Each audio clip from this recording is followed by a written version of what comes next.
Liverpool, the fourth most populous city in Great Britain, renowned for its culture, history and iconic figures. Like any city, Liverpool relies on a source of income. In the early 19th century, the economy of Liverpool was centred around the city's port and manufacturing base. Famous for its trade, Liverpool's docks brought in valuable cargoes such as brandy, cotton, tobacco and sugar. However, despite the dock's advanced design, the rapid development of shipping technology meant that its uses would become limited. Its last real uses were in the Second World War. But as they say, when one door closes, another opens.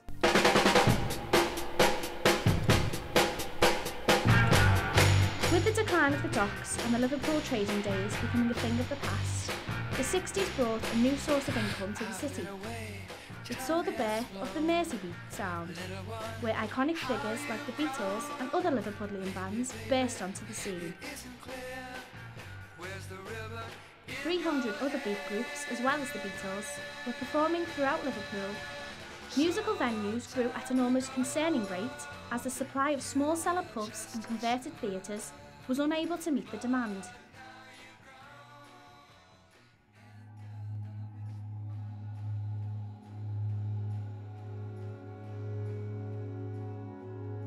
The advent of containerisation meant that the city's docks became largely obsolete. By the early 1980s, unemployment rates in Liverpool were once again among the highest in the UK, standing at 17% by January 1982. Although this was just over half of the level of unemployment that was affecting the city in the economic downturn 50 years previously. I think reputation in particular. Liverpool suffered from a reputation, a stereotype, reputation that was enhanced by the riots in the 1980s. There was also issues with sort of structural decline, mass unemployment, for instance, neighbourhood renewal issues, sort of social decay. So there were lots of issues that needed tackling in Liverpool up until the Capital Culture Award. The UK's nomination to be Capital of Culture in 2008 is Liverpool.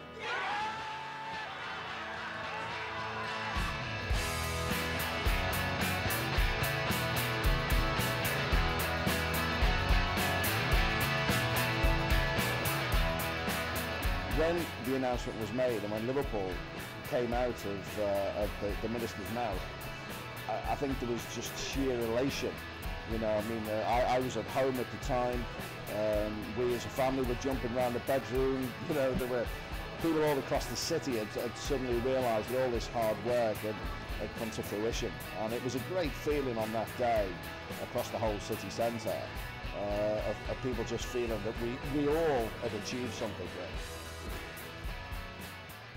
People in Liverpool were now anticipating what the city would do next.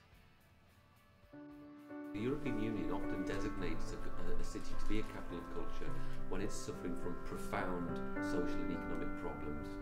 So the negative connotations could be that it's branding Liverpool and categorising Liverpool as a failing city, but obviously that's not the case.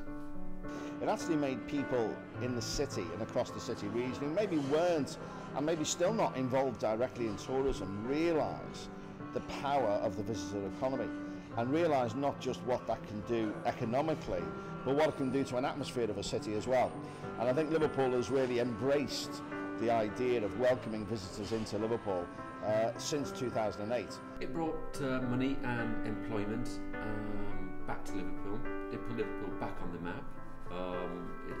It worked as a marketing and advertising and PR vehicle, but it certainly increased the number of tourists who would return to Liverpool, certainly increased the amount of investment back into Liverpool as businesses began to see the opportunities emerge again. So it would be probably seen as a very positive thing. I was pleased because I thought it would bring jobs to the city, it would bring income to the city. So on top of it just being a nice accolade to have, I was pleased for the jobs and the security in people's jobs. Capital culture wasn't just put in place to fund the city short term. but to help its growth over many years to come.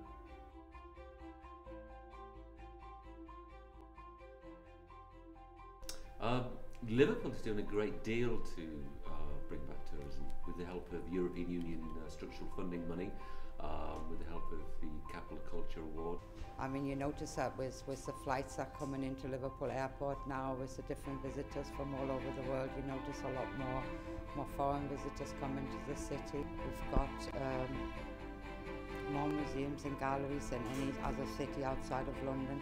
So on top of the Beatles and the football visitors, we've got a lot of people that come for the culture. And also, they're always surprised. Liverpool is becoming more and more popular for short breaks, which it never used to. If you'd said to somebody 20 years ago, come to Liverpool, people probably would have laughed. But now it's actually recognised as one of the top 10 tourism destinations. You can see that some mistakes have been made along the way. Some things have not maybe been done as well as they could. But generally speaking, I think that, you know, if you want to call it Team Liverpool, has done really well. And I think there is a certain sense of pride that this is a great place to show off, and we want to show it off. I hope that tourism will go from strength to strength, you know, and especially in the current economic climate, you know, tourism is not going to be put on the back burner, but as people will see the value tourism has to offer, especially in a city like Liverpool, where necessarily industry is not one of our forerunners anymore. In appearance, Liverpool has changed quite dramatically. Stereotypes are probably going to take a little bit longer to solve as the message gets out about a new Liverpool, as it were. And I think Liverpool learns a lot from the European Capital of Culture year.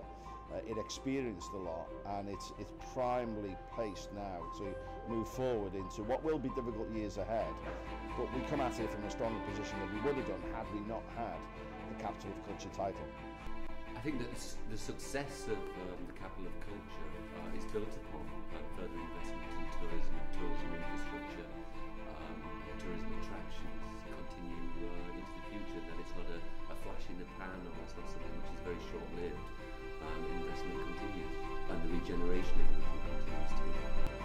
Everybody that lives and works in Liverpool knows what a great place it is. It's a great place to live, it's a great place to work, and it certainly is a great place to visit. And what I hope for the future is that the whole visitor economy will be taken seriously, will grow and develop, and year by year, person by person, will really send the message out to the rest of the world that Liverpool is a fantastic place to visit, because the more people that come, the more the economy grows, the more the jobs are created, and those jobs become sustainable.